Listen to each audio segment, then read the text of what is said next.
একটু কল্পনা করুন, সালটা 1847, গঙ্গার বুকে কুয়াশা ঢাকা এক রাত।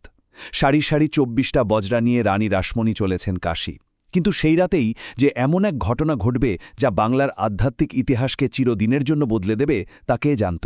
চলুন আজ আমরা দক্ষিণেশ্বর মন্দিরের সেই সব রহস্যের গভীরে ডুব দিই, যা হয়তো আগে কখনো এভাবে শোনা হয়নি। তো চলুন একদম প্রথম রহস্যটা দিয়েই শুরু করা যাক।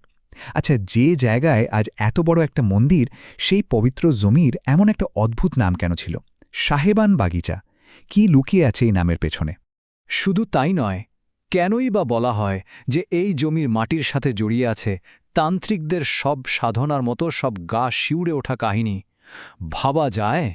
আর সবথেকে বড়, সবথেকে অবিশ্বাস্য যে প্রশ্নটা আমাদের অবাক করে, তা হল শ্রীরামকৃষ্ণের কাছে কি করে একটা পাথরের মূর্তি একেবারে জীবন্ত রক্তমাংসের মা হয়ে উঠলেন। এই সবকটা প্রশ্নের উত্তরই আমরা আজ একসাথে খুঁজে বের করব।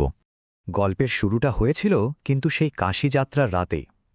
চারিদিক যখন শান্ত, রানী রাসমণি তার নৌকায় ঘুমিয়ে আছেন, আর ঠিক তখনই তিনি এক আশ্চর্য স্বপ্ন দেখলেন গভীর অন্ধকারের মধ্যে এক দিব্য আলোয় তার সামনে এসে দাঁড়িয়েছেন স্বয়ং মা কালী। মায়ের সেই ভয়ঙ্কর রূপ দেখে রানী তো ভয়ে কাঁপতে শুরু করেন। মা ভবতারিণী তার গম্ভীর গলায় ঠিক এই আদেশটাই দিলেন। ঘুম ভাঙতেই রানী রাসমণি বুঝলেন এটা কোনো সাধারণ স্বপ্ন নয়, এ হল সাক্ষাৎ দৈব আদেশ। তিনি আর এক মুহূর্ত দেরি করলেন না, সঙ্গে সঙ্গে কাশীযাত্রা বাতিল করে দিলেন। মায়ের আদেশ তো পাওয়া গেল, কিন্তু মন্দির হবে কোথায়? রানীর লোক চারিদিকে জমির খোঁজ শুরু করল। অনেক খোঁজাখুঁজির পর অবশেষে দক্ষিণেশ্বরের প্রায় 20 একরের একটা জমি পছন্দ হল। কিন্তু এই জমিটা কেনা যে এতটা কঠিন হবে তা কেউ ভাবেনি, কারণ এর সাথে জড়িয়েছিল নানা ভয়ঙ্কর আর অলৌকিক কাহিনী। এলাকার লোকজন ওই জমিকে রীতিমতো এড়িয়ে চলত, কারণ শোনা যায় ওই জমির একপাশে ছিল একটা পুরনো মুসলিম কবরস্থান, আর সেখানে নাকি তান্ত্রিকরা গভীর রাতে সব সাধনা করত।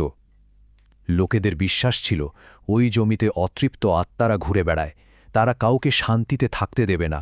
মানে এক কথায় যাকে বলে একটা অভিশপ্ত জমি। আর সবচেয়ে অবাক করা ব্যাপার হলো, এই জমির আকৃতিটা ছিল অনেকটা কচ্ছপের পিঠের মতো। তন্ত্রের ভাষায় যাকে বলা হয় কূর্মপৃষ্ঠ।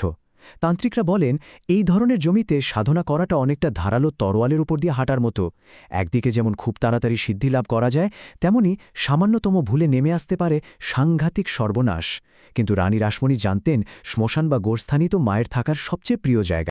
এত সব বাধা, এত ভয়, কিচ্ছুতেই রানীকে দমানো গেল না। তিনি ওই জমিতেই মন্দির বানানোর কাজ শুরু করে দিলেন। কিন্তু তিনি তখনও জানতেন না, মন্দির তৈরি হওয়ার পর তার জন্য অপেক্ষা করছে আরও বড় এক সামাজিক বাধা। তো 1847 সালে রানীর স্বপ্ন দেখার পর শুরু হল এক বিশাল কর্মযজ্ঞ। এই যাত্রাটা কিন্তু মোটেই ছোট ছিল না।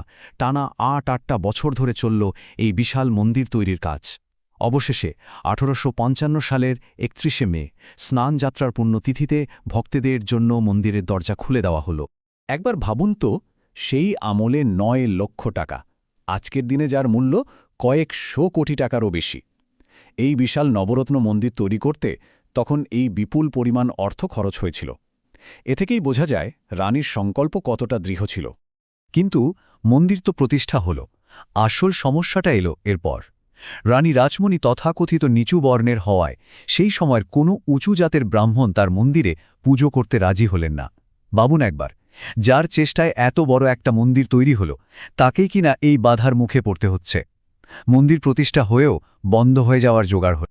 যখন প্রায় সব আশা শেষ, ঠিক তখনই এগিয়ে এলেন হুগলির কামারপুকুরের এক ব্রাহ্মণ রামকুমার চট্টোপাধ্যায়। তিনি সমাজের কোনো কথা না শুনে পূজার দায়িত্ব নিলেন, আর তার সঙ্গেই এলেন তার ছোট ভাই গদাধর। কেই বা জানত তখন এই সাদাসিদে চেহারার গদাধরই একদিন যুগাবতার শ্রীরামকৃষ্ণ পরমহংস দেব নামে সারা বিশ্বে পরিচিত হবে।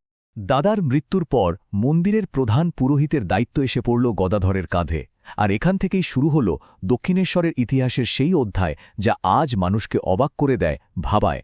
গদাধরের পূজা করার পদ্ধতি এতটাই অদ্ভুত ছিল যে মন্দিরের অন্য পুরোহিতরা তাকে প্রায় পাগলই ভাবতে শুরু করেছিলেন। তিনি ঘণ্টার পর ঘণ্টা মায়ের মূর্তির সাথে কথা বলতেন, ঠিক যেমন একজন সন্তান তার মায়ের সাথে কথা বলে। কখনো মায়ের জন্য আনা ভোগ নিজেই তুলে খেতেন, আবার কখনো তুলো নিয়ে মায়ের নাকের কাছে ধরে দেখতেন যে তার নিঃশ্বাস পড়ছে কিনা। ভাবুন তো একবার, কি অবিশ্বাস্য ভক্তি। তার কাছে মা ভবতারিণী আর পাথরের মূর্তি ছিলেন না, তিনি ছিলেন তার জীবন্ত মা। আর ঠাকুরের এই দিব্য উন্মাদনার সাক্ষীও ছিল। মন্দিরের এক দারোয়ান একদিন রাতে গর্ভগৃহ থেকে হাসির আওয়াজ পেয়ে উঁকি মারে, আর উঁকি মেরে সে যা দেখেছিল তা এক কথায় রক্ত ঠান্ডা করে দেওয়ার মতো। সে দেখেছিল গদাধরের সামনে মা ভবতারিণী নিজে দাঁড়িয়ে হাসছেন, আর তার খোলা চুলের ঝাপটায় মন্দিরের প্রদীপগুলো দপ করে নিভে যাচ্ছে। শ্রীরামকৃষ্ণের সেই আধ্যাত্মিকতার রেশ কিন্তু আজও দক্ষিণেশ্বর থেকে মুছে যায়নি। আজও মন্দিরের আনাচে কানাচে কান পাতলে অনেক জীবন্ত রহস্যের কথা শোনা যায়। যেমন ধরুন মন্দিরের এক কোণে থাকা ছোট্ট নহবতখানার কথা। মা সারদা দেবী বছরের পর বছর ওই ছোট্ট ঘরটাতেই কাটিয়েছেন। ভক্তরা আর স্থানীয় অনেকেই বলেন যে গভীর রাতে যখন মন্দির চত্বর একদম নিস্তব্ধ হয়ে যায়, তখন ওই নহবতের ঘর থেকে নাকি আজও নূপুরের আওয়াজ ভেসে আসে, যেন মনে হয় মা সারদা এখনও ওখানেই আছেন। শুধু শব্দই নয়, অনেকে বলেন একটা অদ্ভুত অনুভূতিও পাওয়া যায়। মন্দিরের পঞ্চবটির বনে গেলে আজও নাকি শ্রীরামকৃষ্ণ আর তার প্রিয় শিষ্য বিবেকানন্দের আধ্যাত্মিক স্পন্দন অনুভব করা যায়। রানী রাসমণির একটা স্বপ্ন থেকে শুরু করে শ্রীরামকৃষ্ণের সাধনা, সবকিছু মিলিয়ে দক্ষিণেশ্বর যেন এক অনন্ত রহস্যের গোলকধাঁধা।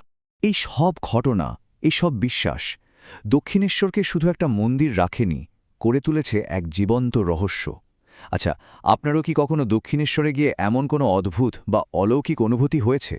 যদি হয়ে থাকে তাহলে আপনার সেই অভিজ্ঞতা আমাদের সাথে কমেন্ট বক্সে ভাগ করে নিন। আমরা আপনার গল্প শোনার অপেক্ষায় রইলাম। জয় মা ভবতারিণী।